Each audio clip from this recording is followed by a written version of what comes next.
deals with my people and our oppression. I don't quite understand. Yeah, the same thing as you. I mean the same as you. You're right. It deals with America and the black and white problem, really.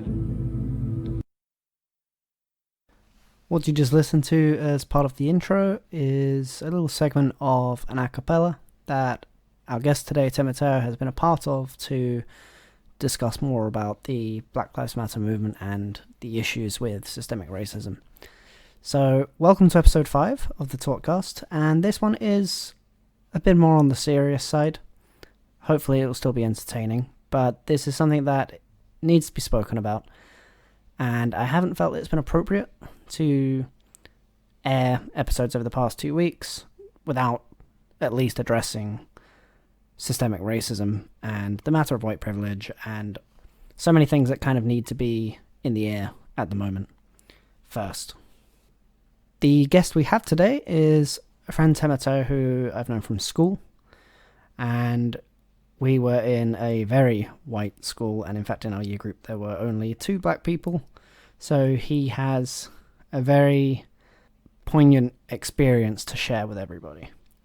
So whether you learned something new in this episode, or you feel a bit more strongly about the cause of combating racism, or even if you're just listening to this for entertainment, I think this episode is going to prove very useful for a lot of cases, especially because here in Finland, it's a lot more out of touch, I believe, compared to ongoing debates within the UK. As we will probably mention, in the UK, at least, racism is very often spoken about and discussed, whereas in so many other countries it is still a hidden issue. Well, not so much hidden, but I mean racism is still not at the focus of so many societies. I mean, I've mentioned about Russia in the past, and I'll bring it up again, but Russia, for example, has a lot of work to do on its racial problems. But hey, we've got a lot to talk about, from police brutality to taking down of statues and how things differ here in Finland. The a cappella will be played in full at the end, and a link to it will be provided in the comments of the video if you're on YouTube. And I would very much appreciate if maybe you get in touch and share your experiences in your own country, because Finland and the UK are pretty modern at least combating these issues. And at least discussing them. So it would be very interesting to hear what it's like in different parts of the world. Now, a little bit more about our guest, Temitayo. So I just mentioned he's from the same school. He's on his way to becoming a doctor. He's been studying for 5 years now, I believe. His grandparents were first-generation immigrants to the UK from Nigeria. So he may have some thoughts to share about life, how things are different in Nigeria as well. But anyway, let's get on with the show. Welcome to the Tortcast.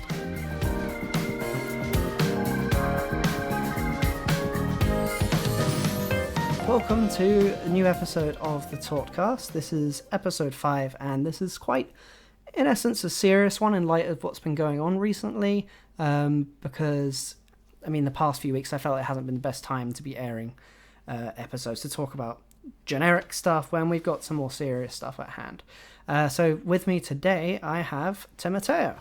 Hi there. Hey.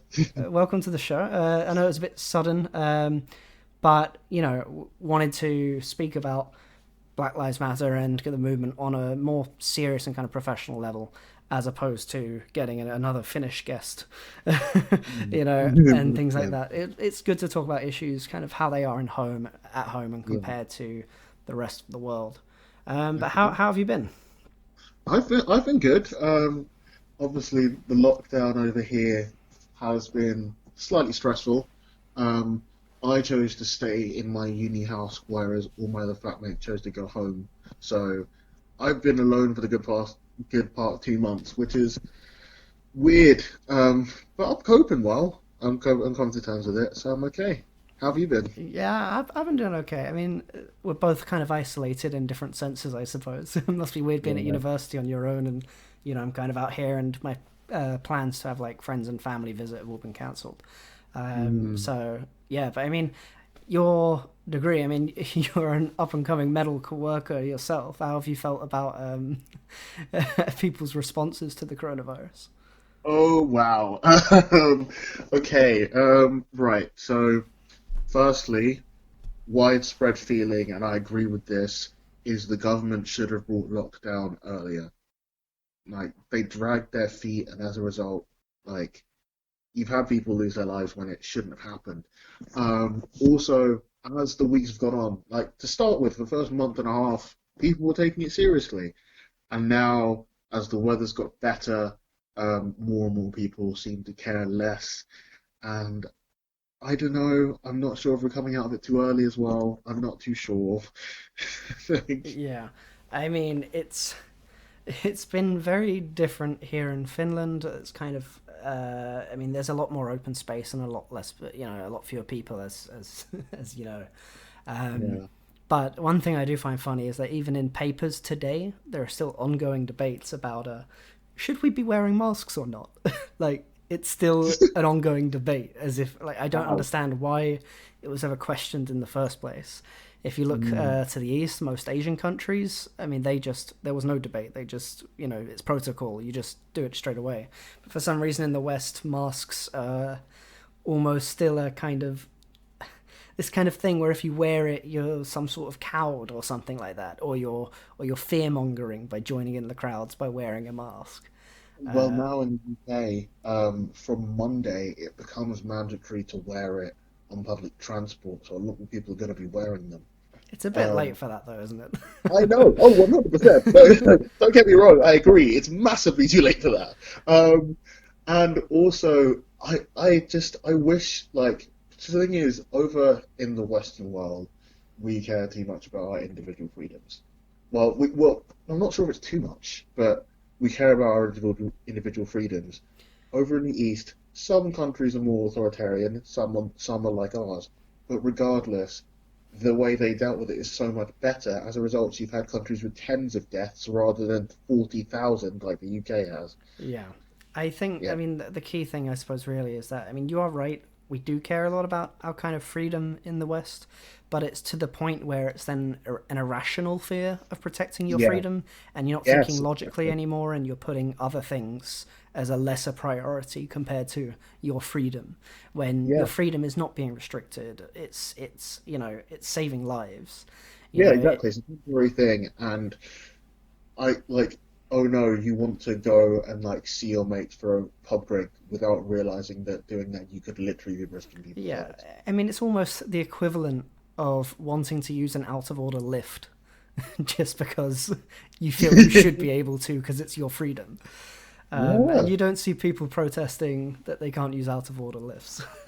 no, exactly. That's the point. Oh, Anyway, I mean, I don't want to dwell on too much about coronavirus. I have said this most episodes, but it is kind of the biggest thing in the world right now. So it's of nice to have a course. little talk about it.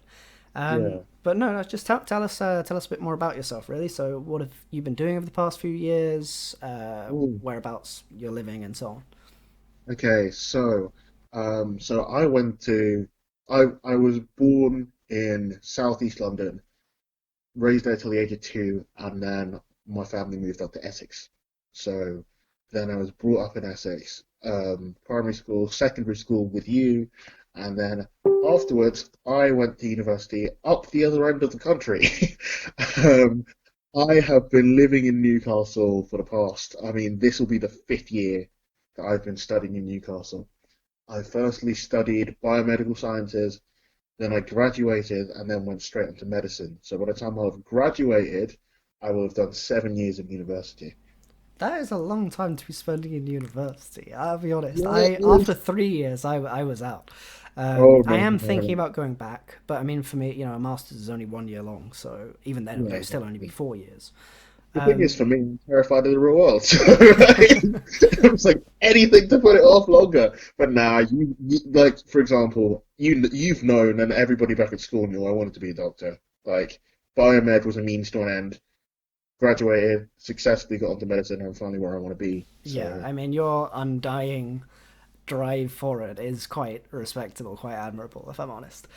oh, I mean, you're right though as well. The real world is a scary place, so stay away from it for as long as you can. But yeah, no. So to do 7 years at uni in total, like, how how how have you mentally prepared yourself for that, knowing that you're going to be doing that? What is it that that's kind of getting you by? Ooh, what's getting me by? So I've come to uni, and my life at uni is so much more different than it was back at school. What's kept me going is the societies that I'm in and the friend groups that I've had. Now, some have. See, the thing is, because I've been in uni so long, they've shifted and they've changed. Because some that I joined with to start with have now graduated. Yeah. I've had medics who are only graduating now this year who I started uni with. But then those who aren't on medicine graduated 2 years ago. Some are working here, so they're still around. Then I've had new groups of friends come in, and the social life in Newcastle, like the northeast of England, is known to be a place with incredible social life, and it is all true. Um, it's just, I love the northeast because just everyone is so like, I don't know, open, I guess. Everyone is friendlier the further north you go. That is true. Yeah, that's it. It's a saying in the UK, and it's 100% true. Yeah, down south, I think a lot of people are a lot more kind of artificial in a sense that they do care more about Appearances. their appearance or something like that, or their their reputation or street cred or whatever term you want to use. Whereas in the north, it's certainly much more open arms and just kind of speak about what's on your mind, and Yeah. that's straight to it. hmm Do you have any fond memories of school, dare I ask? School wasn't particularly a very happy place for me. I was quite badly bullied. I've been reflecting on it over the past couple of years. It was rough until sixth form, and even then, at the start of sixth form, it was rough. And I think the last year was probably my best year of school. Fond memories, yeah, there were a few, like intimate moments of happiness. Like that's when I started getting into the music scene. When I started singing. Um, Had a couple friends who like were by my side for the entirety of school, and I'm so grateful for them. But school was rough. There is no sugarcoating it. Um, like people decided to make my life hell for most of the time no reason. Sometimes I caused it, but the majority not. I came to uni as a completely sheltered kid who was shy and who didn't really like going out and opening up. And I have become a completely different person since I started university. And I love the person I've become. And I kind of lament that I couldn't become that back home. That's pretty much nail it on the head there. I've reflected as well, and I do think our experiences in school, I mean, the school itself, I don't think anybody from our school listens to this, so don't worry. But I think... That's why I was so honest. Like, I would be fully honest with everything that's happened. Yeah, no, so this is the school we went to. It was an all-boys grammar school with a mixed sixth form, and to be really, in light of recent events, it was a rich white kids school. And that is something, I mean, yes, I'm a white man, but I'm from a pretty poor background, and that is something that I never actually noticed while I was at school. It's crazy how blind you can be despite living in it, which is kind of a very real effect that in society today, how in a school like that, I kind of failed to see that it was basically a rich white kid school. And so the reason you see a lot of the behavior in that school, it is pretty much a direct reflection of their upbringings and their backgrounds, and even where they are now. I don't know if you pay attention to things like LinkedIn or whatever, but you can look up, what people are doing nowadays from school, and it's quite shocking seeing, where people end up and what people do. I haven't actually tried that. I might do. But yeah, 100. Don't torment yourself too much about it. Just it's better to just move on, I think. But I agree with you 100%. Like until sixth form, you had me and you had Malone. We were the only two black people in our year. Of 150. Of 150 people, only two black people. Yeah, It was surreal, and reflecting on it, I realized around year 10 that it was like I was very much an outsider.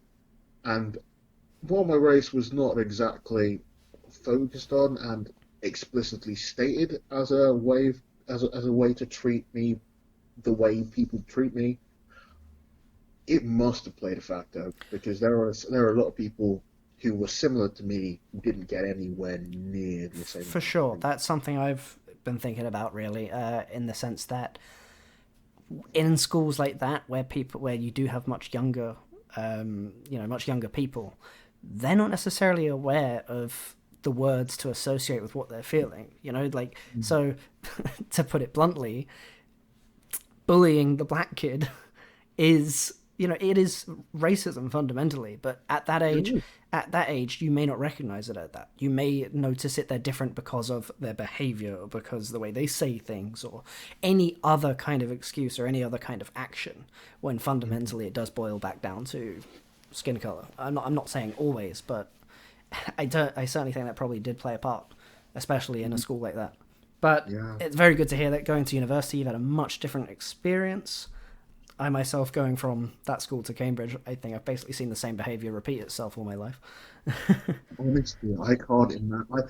When you went to Cambridge, I was just like, this is going to be very different to the kind of, like, I don't know how you're going to cope with the kind of personalities that I imagine I exist didn't. in Cambridge. Yeah, that's a whole nother thing, though. But yeah, no, Mm. it's certainly it's something to be vocal about, something to, I mean, because in schools that is the start of it, and I do think it's true. The heart of fighting racism really is education.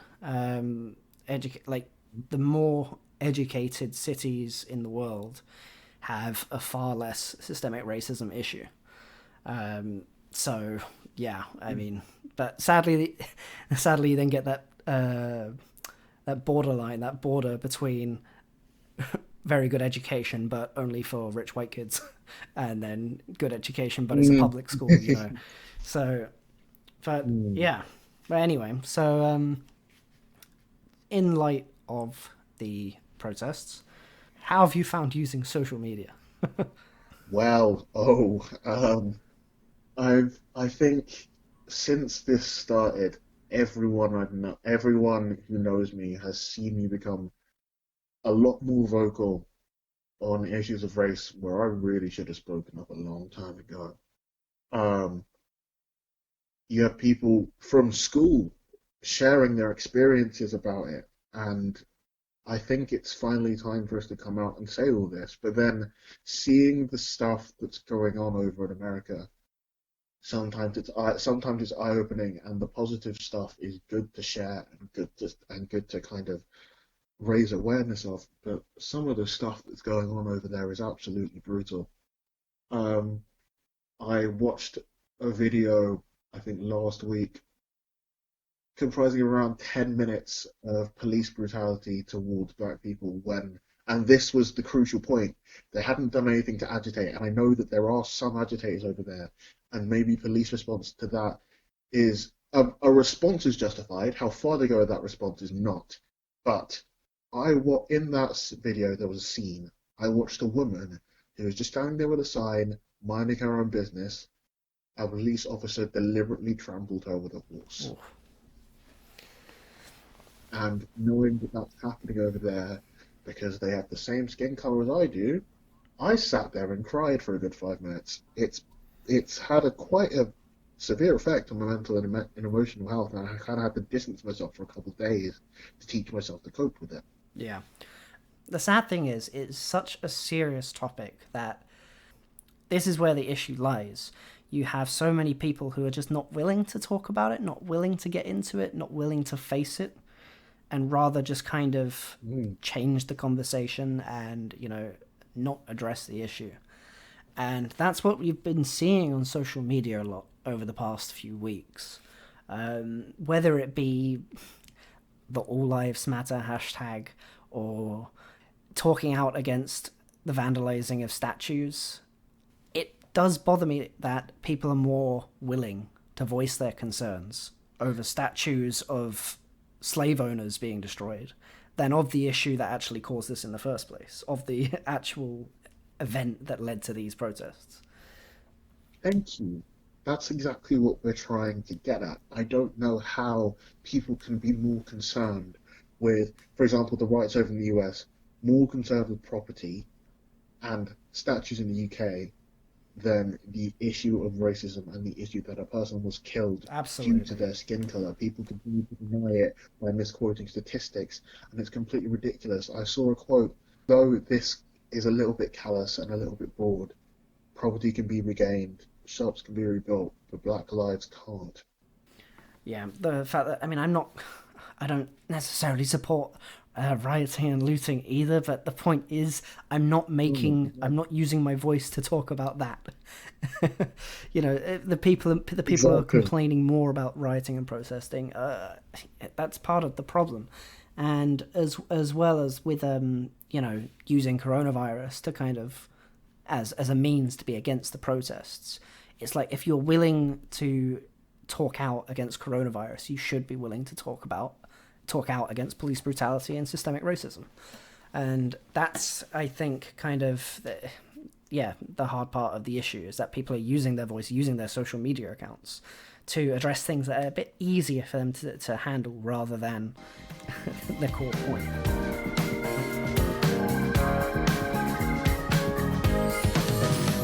Even more so as well, there's been the whole ongoing debate recently about how Churchill should be viewed. I'd be very interested to hear what you think about that. So about Churchill being... A lot of people think Churchill shouldn't be idolized as he has been because of his comments towards Indians and his actual acts of supporting brutality towards Indians and saying people of other skin colors are inferior races. Like, he has been quoted saying that. Do you think those acts are sufficient to kind of bring down his war hero status, or do you think they should be kept separate and he should be remembered for being a war hero, or what do you think? Oh, now, I have a particular view on this. Churchill, the thing is, with heroes or people who were recognized in society for years, it is possible to recognize both their good and their bad Whoa, aspects. newsflash. People can be both good and bad? Exactly. Who knew? So, like, for example, like, people who are saying, oh no, we're saying Churchill did all this kind of bad stuff. We're not ignoring the fact that he was a war hero. We're not ignoring the fact that he played a significant part in Britain winning the war. So I don't get why they keep attacking us, saying we're trying to rip him down. We're not. We're just trying to say, look, he's not perfect. He's not this kind of person who's been lauded as a hero who did nothing wrong. That's it. I don't know how I feel about the statues. I don't know whether they should be there or not. I'm still trying to decide that for myself. Yeah. Again, with Churchill, I do think the point is we are not educated in schools about the kind of other side of the story, so to speak. In schools, we are just grown up to believe that Churchill was and only is one of the sole people who helped Britain to win the war and lead it through that time. But in reality, it's not that black and white. Churchill, he said and did many things. Like, he was, as people know, a very heavy smoker and drinker, and people don't condone that today. Nobody's saying he's a terrible, he's a demon for doing that. The point is to address kind of the context and also just understand that it happened, not to deny it. Like, you can still think, as you just said, you can still think he was a significant figure, but he was also racist, and therefore those views shouldn't be supported. To outright ignore it, I think, is far more offensive than, either way. So, Exactly. yeah. So with the statues, with the protests, it is all about using your voice appropriately and, what it is you want to complain about. And I've seen time and time again, you see things like you see media and articles basically saying that left liberals are now complaining about these other trivial things, right? And kind of belittling the argument and changing the demeanor. And there's now apparently an episode of Faulty Towers that's been removed because it's deemed to be racist. Really? And apparently articles and people are believing that left-wing liberals have been campaigning to take down the Faulty Towers episode. That's just not true at all. No one's ever said. I've literally seen no one say anything about that because most people of our age don't even watch Faulty Towers.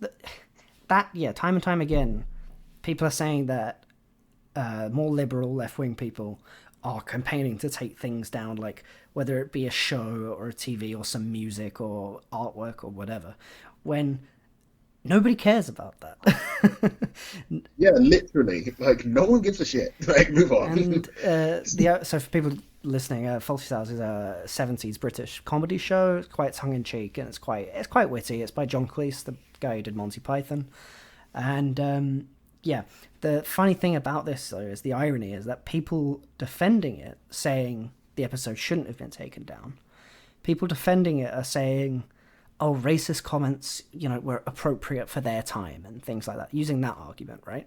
It was never appropriate. But, to start with. I mean, A, it was never appropriate, so that's not a defense. But B, if you actually do watch the episode, so the reason it got taken down is because in the episode, there is a British kind of old commander, and he then gets treated by a black doctor, and he's shocked and throws a fit about it, right? Mm. The point, though, of the episode is to parody that man's viewpoint, to say that he is absurd for thinking that way, right? Mm. It's actually laughing at him for having these stupid racist views, right? Which it's still tentative to have things like that, because if your audience doesn't understand it, then you're basically supporting racism in a sense. But the sad thing is, as I was just saying, the people defending it are defending the racist part and not the fact that the point of the episode was to be anti-racist.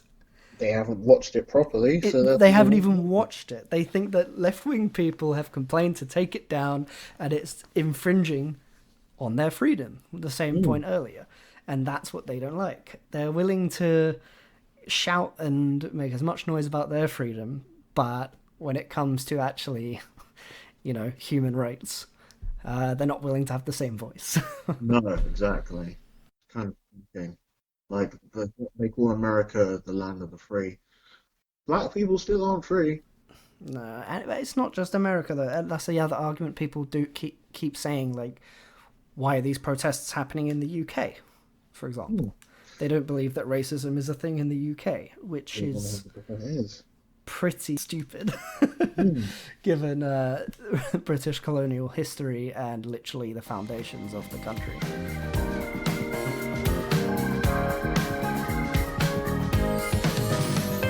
There was just another one I'll just bring up. I saw somebody who, from back home, he shared a meme about Anthony Joshua, right? The boxer. Yeah. He's apparently quoted saying, black people should buy from black businesses to support them, right? Which is a good sentiment, sure, whatever. But what the meme did was it took that quote and then put him next to a picture of him standing in front of his Range Rover and saying, like, oh, why did you buy this car then? Like, trying to poke fun at him and saying that he's a hypocrite. Literally, that I've seen that meme. It annoyed me. It annoyed me so much because by calling him a hypocrite, by pointing it out that Range Rover isn't owned by a black CEO, you're highlighting the fucking issue.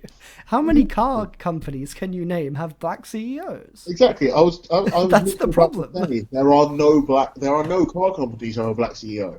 So unless you want him to give up his car and not have one, then he can't really do anything about that. Yeah. So so many things like that. People are pointing out hypocrites. People are complaining about coronavirus gatherings, but yet they weren't really voicing about beach gatherings and things like that. Yeah, exactly. So Southend Beach, watching the pictures of Southend Beach up north is ridiculous. It's shocking. It's bad, and that's why I think Essex. I think there are like their production value of coronavirus is still around one because people keep going to the beach and aren't listening. Yeah, I mean, also as well with for key workers taking trains and stuff and being crammed into small carriages on the trains. Oh God, yeah. Nobody was voicing that much complaint about that. But yet suddenly you have a protest for basic human rights and people are willing to post and complain about that. I saw one post on social media and it was by who was obviously a kind of upper class white guy considering he went to school in Dubai. But he then tried to say that he was discriminated against as being a white kid in Dubai and said that was racism he experienced and that he got over it. And he was saying, can people stop making it about themselves and just get over it? If it's not affecting you directly, just move on and live with your life. And it's like, I mean, it kind of is affecting a lot of people directly. What's your point? That is, oh my God. Okay, so I'm gonna get onto the topic of white privilege. It hasn't come up before now, and I feel like it needs to be stated. Right. White privilege, we are not saying that white people cannot experience racial prejudice. We're not saying they can't experience discrimination. We're not even saying they can't experience racism. In countries that white people are the minority, they can experience racism. That's a thing. Only in the racism needs a minority in the situation where it's happening. But anyway, I'm gonna get on. White prejudice. All that is saying your life is not made harder because you're white. It's not one of the negatives you have. We're not even saying it's positive. We're just saying your race doesn't negatively affect your life and make it harder. Absolutely, yeah. It's not saying, I mean, same argument about All Lives Matter. It's not saying that because you're white, your life is easy. No. And not necessarily even saying it is easier. There are some black people who live easier lives than white people. Like that's Exactly. That's not denying. But the point is, your life is never harder because you're white. Yes. I mean, and also, let's be real, somebody could be as racist as they like to me and say all kinds of bad things about the fact of my skin color or whatever. Difference is, I'm not going to go home and be worried that that's going to be affecting my future or my career or anything like that, or my family. I would just see it as an aggressive act by some person. Whereas if, there's not a history behind somebody being racist to me towards my skin.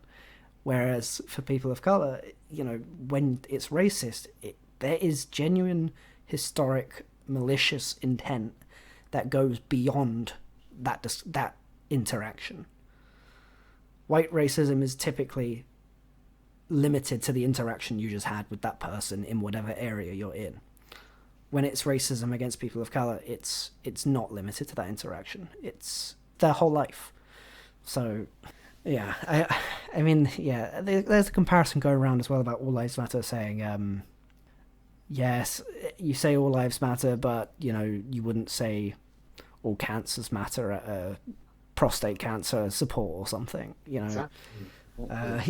You say all lives matter, but you don't go around saying all forests matter. It's the rainforests that the ones people are campaigning for, and it's just a really silly argument in an attempt to be included in some way because you feel not treated properly or something.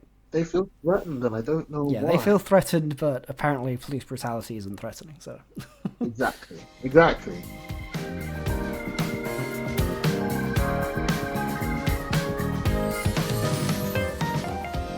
I saw you also shared about BAME representation in medical studies. Could you say a bit more about that? Okay, so we realised on thinking about it, in Newcastle Medical School, I'm not sure, I can't speak for other medical schools, but apparently there are other medical schools who are raising this issue. In most of our case studies, we are taught using white or European people in the case studies. And then we realized that in our dermatology teaching, we had next to no or completely zero, because I can't remember any, we had no teaching on how skin conditions or skin cancers or kind of signs of other more serious diseases look on people of color. We haven't been taught that. So how on earth are we meant to uphold the same standards in everyone in the UK if we're not taught how to recognize these signs and symptoms and potentially miss something fatal or damaging to people's health? That's pretty shocking because that is something that is blatantly in your face. And the thing That, is, it's another example of systemic racism. Like, it's not on purpose. They're not doing this deliberately. It's just how it's always been done. And because it's how it's always been done, people haven't noticed that it's wrong. yeah, it's when the whole medical school was set up, that's just kind of what they did. And it's something that needs to be changed from its very root rather than, as you just said, it's not in your face. It's not saying we're only going to teach you how to look after white people because that's what matters, right? They're not doing that. Yeah. The point is the institution was founded mostly by white people and they only knew and cared about white people at that time. So it is important to have these really critical changes.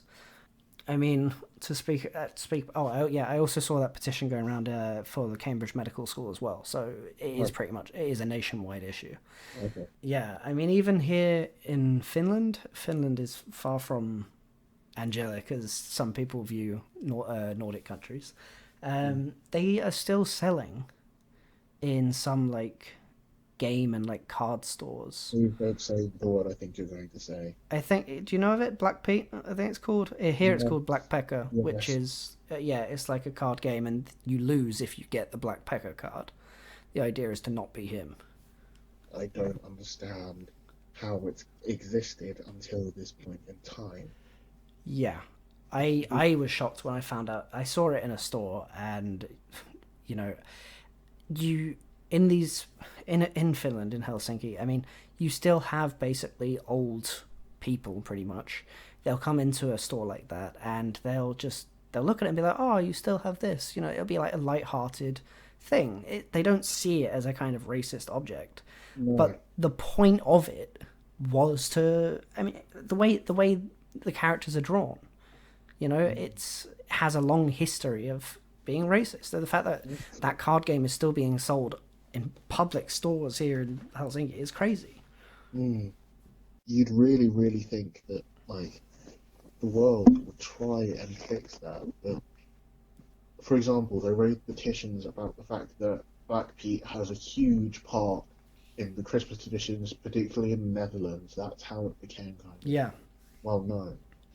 And for years, the Dutch people completely resisted it. I saw this past week the Dutch PM has come out and said that will be stopped. And thank God, finally, they've listened. But the Dutch people, on the other hand, aren't particularly happy, and I don't understand why. Yeah, they're defending it because they just see it as a harmless Christmas tradition. Why are you denying it's racist? You had the toys, the ones called Gollyors over in the UK. They're exactly the same. Don't try and claim that this is it's a person who's been down a sooty chimney. That's what they tried to say in kind of defense of it. Yet their skin is completely black and their lips are red. It's bullshit. I'm sorry. Yeah, I mean, and that's as we said time and time again, and it's the white moderate that are the real problem with defeating with handling racism. It's people kind of denying over those small things. Well, they're not small. It's all part of the bigger problem. And honestly, I am shocked. I think if I was a shop owner and I was still selling that game, I don't see how I could call myself anti-racist, not racist, when I'm willingly selling that game still. Exactly.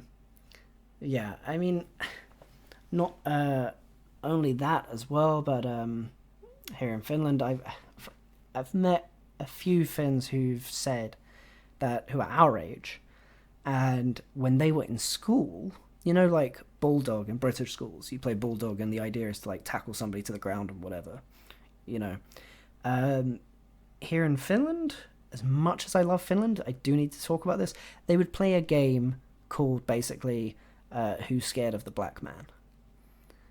And it was never, these kids who have grown up and are living today, they're not what you would typically call racist. They don't have anything against black people. It was just a harmless, childish game they played. But the point of the game was, it was basically like It, but if you were It, you were the black man. You know, the black man's going to get you. And the fact that people our age played that when they were a kid just shows it's still a pressing issue. You know, it's not, a lot of people are saying, oh, racism or slavery is abolished, what's the problem? It's like, no, even 20 years ago, even today, it is still an ongoing thing. That shocked me, to be perfectly honest. Yeah, when I heard that, I was shocked. And, this is Finland. It's an overwhelmingly white country. It's... going back to the UK and being here, you get a very different feeling. I can imagine. But at the same time, it is a Nordic country. It's not racist for being white. It's a Nordic country. Yeah, but the fact that in schools they had that child game, and it was just accepted by the teachers, by the parents, by their friends, it's crazy how something like that can just go by you and you not think much about it. Exactly. So, yeah, this is, for the Finnish listeners, this is one reason why I want to air this. Like, this is something to address. And also in Finland, Finland has a big problem with basically employing immigrants is an ongoing issue, but not necessarily just because of skin color. I mean, it's a known thing here in Finland that if your name isn't Finnish, you're not likely to get hired. Wow. And they have like Foodora and Volt, like Uber Eats and Deliveroo and whatever. Mm-hmm. They have those here, and 90% of the time, it is normally people of color who are delivering your food, but you won't see them in like shops or in businesses or in like offices or things like that. They're only being employed for jobs like food delivery. So there is still so much work to be done, even here in Finland, which is considered a very kind of socially liberal and, modern society. So for people who think that the UK doesn't have a racist problem, well, trust me, it does. It's just good that it's being spoken about more, but people still want to use their social media voice to kind of sideline it and talk about whatever else. Wow. That shook me actually quite a bit. Yeah. But as I said, that game was like 20 years ago and it's not being done now. So it does show that there is some progress going on. Exactly. But that's what I mean. It's when, as an adult, you do have this responsibility to make sure things like this don't pass you by.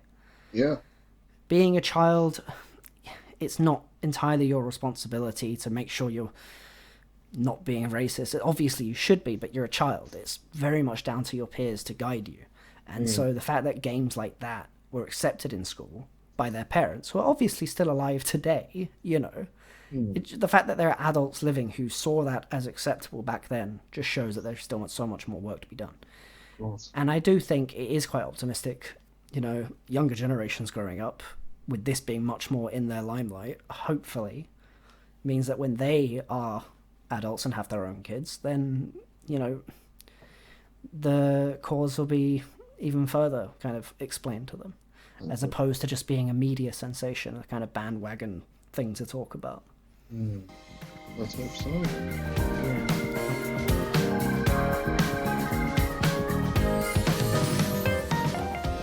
I just wanted to speak about, I mentioned earlier before we started recording, for example, about your parents. Do you ever hear much from your parents' side of the story of how they found moving to the UK? You said your mum was born in the UK. But yeah, so with your family being from Nigeria, have they ever made comments or spoke about how life is in the UK? Oh yes. The entire time I have been brought up by my parents.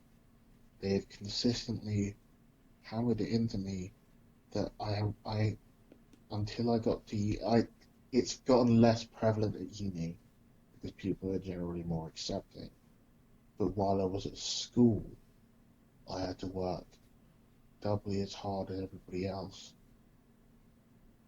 to my achievements to be noticed because of the fact that I was a black guy. They were looking for my downfall, or they were looking for people to live up to the stereotype of, oh, he's black, he's not going to try hard, he's going to be lazy, he's not going to amount to much. So that was a significant part of what was going on in my head throughout the entirety of school. That's why I tried so hard. That's why I studied so hard. That's why um, I was up myself about how much I knew back at school. I am not denying that at all. But there was a reason I was that much. I had to be, and I was very aware of the fact that I had to be. And there are also multiple points where I didn't actually get recognition when people who did a little bit less than me did. I had a meeting with the vice principal about it, and it was brushed away saying, "Oh, you should have said something then. Like, it's been a couple months now. Do you really still care about it?" Yes, I still care about it. Like, you ignored me, and people who got less than I did got praise. It was written. It stuck with me, and this is from a teacher who previously I thought was a reasonable man who had um who had no sensibilities like this at all, and I was shocked. There are only a couple of people back at school who I can say like kind of tried to help me in because they knew how people would treat me. Noticing teachers' different opinions to me. As just before I came into this podcast, I've been thinking about it. For the early years, there are people who continuously dismissed me, and I don't know why, and I feel like this might be the reason. So my parents had to hammer into me, make sure you're at the top, because without it, you aren't going to get noticed, and you're going to be sidelined, and I still was anyway. Absolutely. And on the converse, I mean, I do recall time and time again how many other students at our school would like they almost kind of they acted like they almost assumed they were going to be going to Oxford or Cambridge because of their parents or older brother or sister or went there or whatever. They just had this privilege, Yeah. this assumption that they would be doing well no matter what they did, and that they would go to a good university and get a good job no matter what they did. They had that security, and having that security at that young age entirely changes like your self-esteem and confidence and how others perceive you, because you have that air of everything's going to be okay. Whereas I can very much imagine in your sense and many others who at a young age are going through school and feeling those emotions and those facing these real issues, because you don't have that air of security, it plays havoc on all other kinds of thoughts in your mind, as to who you hang out with, as to what you do with your spare time, as to whether to ask the teacher this question or not, whether to, those sorts of things. And that in essence is, no matter how tough your life has been, that is fundamentally why skin color is still important. We wish we lived in a world where you could just ignore it, but you can't ignore the reality that we do live in a world where it does still affect you. And it's only now that, you're older and we're older that you can reflect back and try to understand how things went the way they went.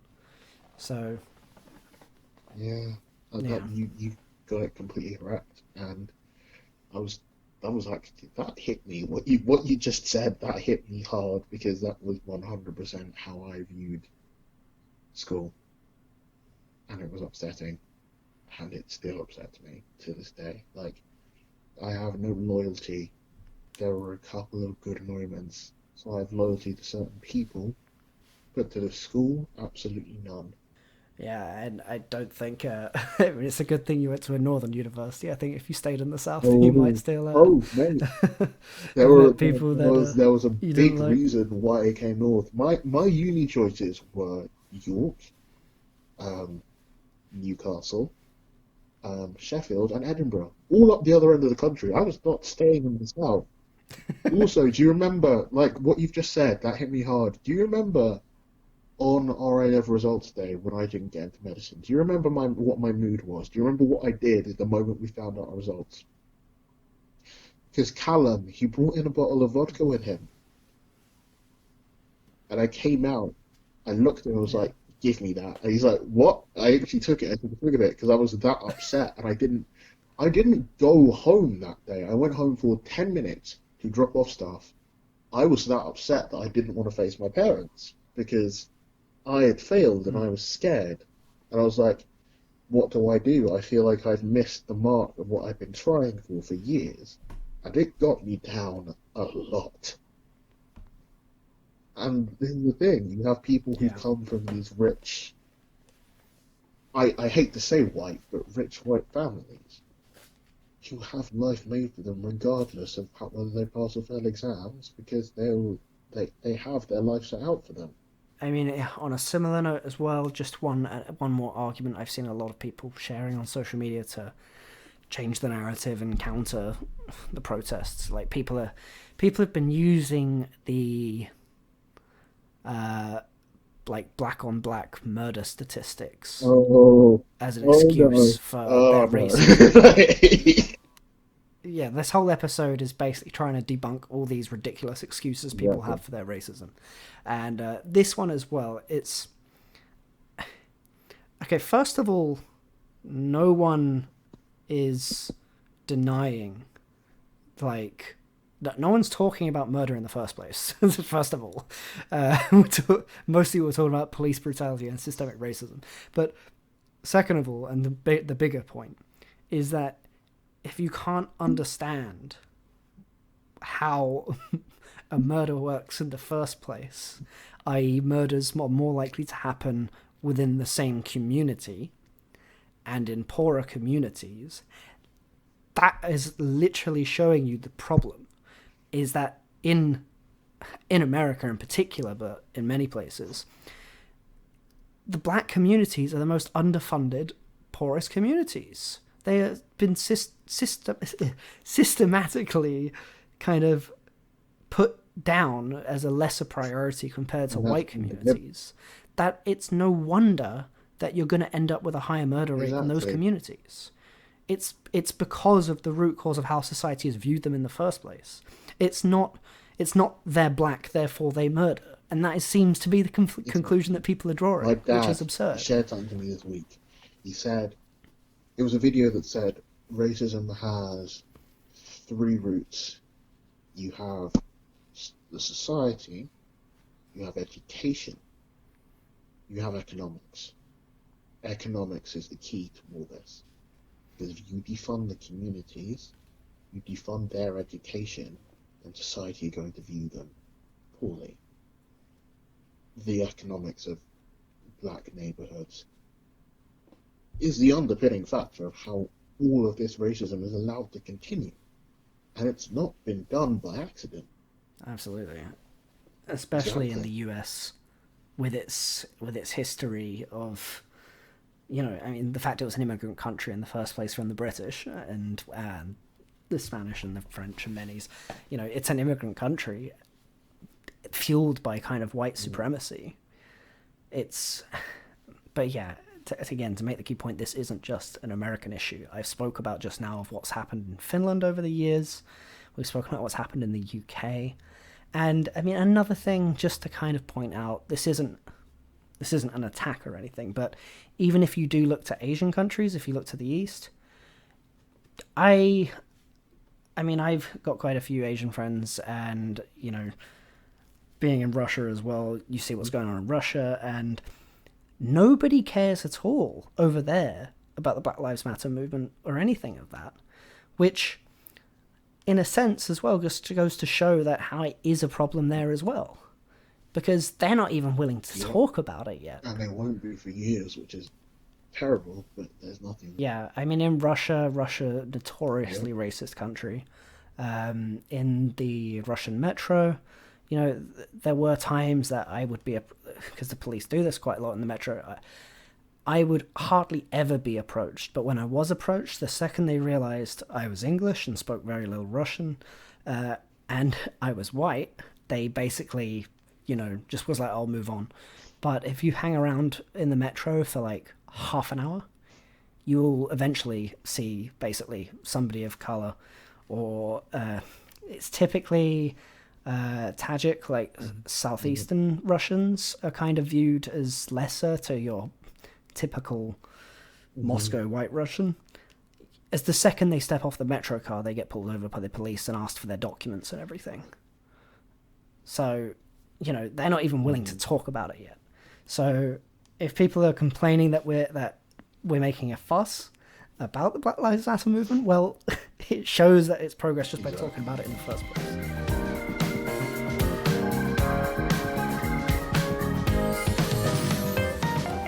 Yeah, so, I mean, with the restrictions coming off now with coronavirus, I mean, do you have any plans to try and salvage some of the 2020, or are you just writing 2020 off altogether? I don't know. I'm not sure. I've been thinking about that. I think I'm not sure when lockdown is going to ease enough for summer to even be. I'm not even sure summer's going to be a thing in the UK. To be honest with you. I doubt it. But I think when uni restarts in September, life is going to kind of restart slowly. But we'll see. It was a good start to the year, I guess. But it's been mostly written off. I'm not quite sure when pubs are going to reopen fully. I'm not quite sure when pubs are going to reopen. I'm not sure they're going to reopen before January. It's not safe. If they do it, then it's stupid. And I think they might do, but like it's utterly stupid for them to think of opening it. They're putting the economy over the people. But I think 2020 is kind of a write-off. It's a shame, really. Yeah, I mean, I was planning to go back into education this year, but I then decided against it. I feel like I dodged a massive bullet. Yeah, give another year for life to go back to some form of normality. Yeah.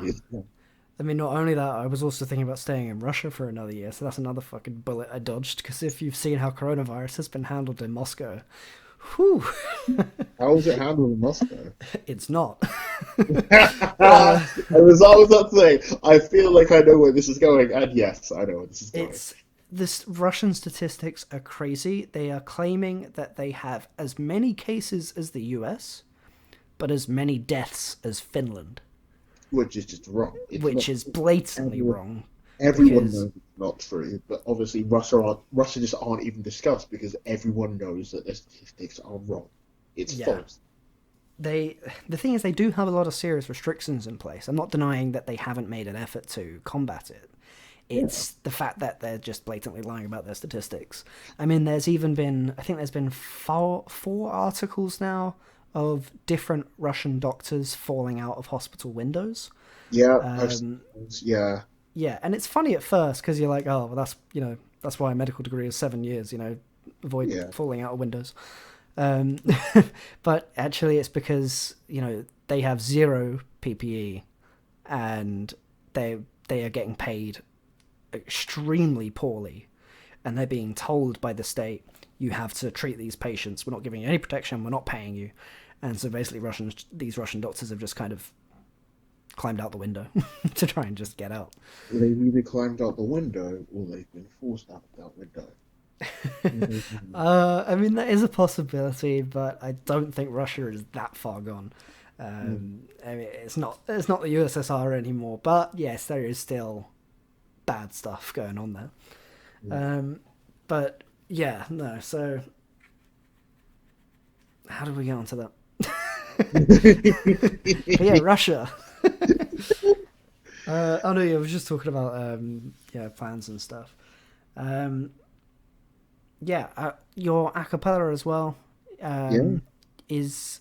I'll provide a link for that with this episode, and I'll probably play a sample at the end. Do you want to just say a bit about that, what it's for, how you got into it? Okay, back at school, people knew that I got on the singing and I liked to sing, and I then became good at singing. I wasn't initially, but then I realized, oh, I'm actually not bad at this. I might continue it. I came to uni. I, for some reason, just never got round to it, and I got back into it this year. It's a competition group that, like, we got to the quarterfinals in the UK, which was a big thing, and I Amazing. really enjoyed that. We have just a couple of days ago, we put out a song to raise awareness for Black Lives Matter and the movement. And in that song, it's "Strange Fruit" by Billie Holiday. She's an old US kind of jazz style singer who sings about the plight of black people in the 1960s when lynchings and hangings were still a thing. And obviously that might not be the case right now, but we sang it to kind of highlight the plight of black people in the Western world. It's still not fixed. Racism still exists. And in that video, we cover, so you have me and you have the two other black male soloists. We highlight issues that are pertinent to us that we've experienced and the black people in the UK still experience. In the group in total, we have 19 of us. So we did songs throughout the year, and we've also competed as I mentioned, we competed in the quarterfinals. I'm not quite sure with the whole Black Lives Matter thing if we're going to do multiple songs or not. We feel like one might have been enough with the video and everything. But yeah, we've been putting out songs throughout the kind of lockdown period that we've recorded kind of separately in our homes. And Adam, who's in my section and also is a wizard with tech and sound editing, has put out, and we've recorded that by ourselves. I love it. It's such a cheerful kind of thing to do, and I really enjoyed it this year.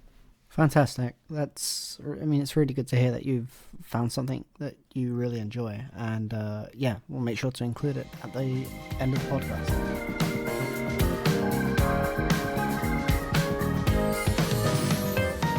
So thank you very, very much for coming on to the show. Are there any final things that you'd like to say? Okay. Thank you very much for inviting me, and I really appreciate it. There is one final thing I do want to say. If at any point you're listening and you've realized, oh no, I've done some racist things in the past, either intentionally or not, that does not matter. You can't dwell on that and say, oh no, I'm a bad person. And you don't have to stay that way. Changing your thought process, changing your mind based on the education that's about, is allowed. It's called growing as a person. And just please educate your kids, either if you have kids now or in the future when you have kids. It starts at home.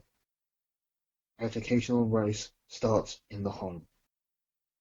You do that, this entire fight will become a lot easier and will actually make progress. That's all I wanted to say. A little side note, but don't let Boris go unaccountable in the UK, please, for coronavirus. And for how handling the protests and everything. That's another thing. Changing the argument, changing the discussion. It's not holding those accountable for those who are responsible. But yeah, thank you once again, Tammy.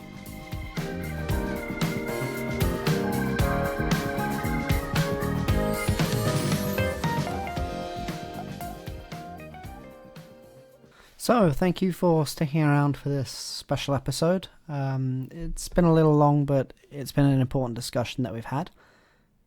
Now, final few things left to say, and that is, of course, make sure you can do what you can to help support this movement. And I don't just mean this week, but just ongoing. I'm not talking about donations, because it's not necessarily something money can solve. It's a systemic societal issue. Just make sure you actually speak up and say something when you see these kind of things. Social media can't be a blanket for people to hide behind and share their kind of racist thoughts and comments. They need to be challenged. They need to be discussed. So get Trump out of office, get Boris out of office, and rest in peace to George Floyd, Breonna Taylor, Ahmaud Arbery, and so many other people who have been taken away. So many black people who've been taken away ridiculously through police brutality. And in the sense of police brutality, yeah, not just black people. It's not just Black Lives Matter. All lives do matter, but the point of Black Lives Matter is that it's disproportionately, it's black people who have been targeted, not just by the police, but in many hate crimes. And by taking a step for Black Lives Matter, you are taking a step for all lives that are just targeted for racial issues. So we'll finish with the a cappella by Temitayo's group. It's a pretty powerful video. I do recommend you check it out, and it will be provided in the description. But anyway, this is Newcastle Tsunami, and this is the Tortcast, and have a good week. See you next week. Deals with America, shall we say? It deals with my people and our oppression. I don't quite understand. Yeah, the same thing as you. I mean the same as you. You're right. It deals with America and the black and white problem, really.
Southern trees bear a strange fruit. There's blood on the leaves and blood on the root. Black bodies swinging in the southern breeze. Strange fruit hanging from the purple trees.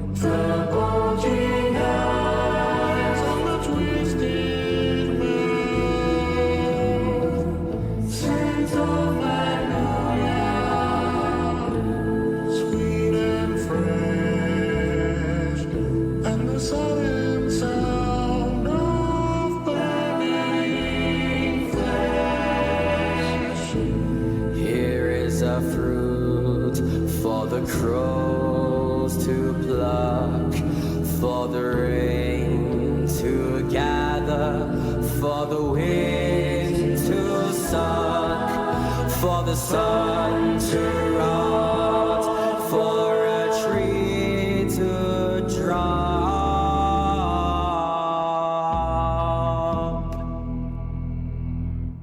Here is a strange and bitter cry.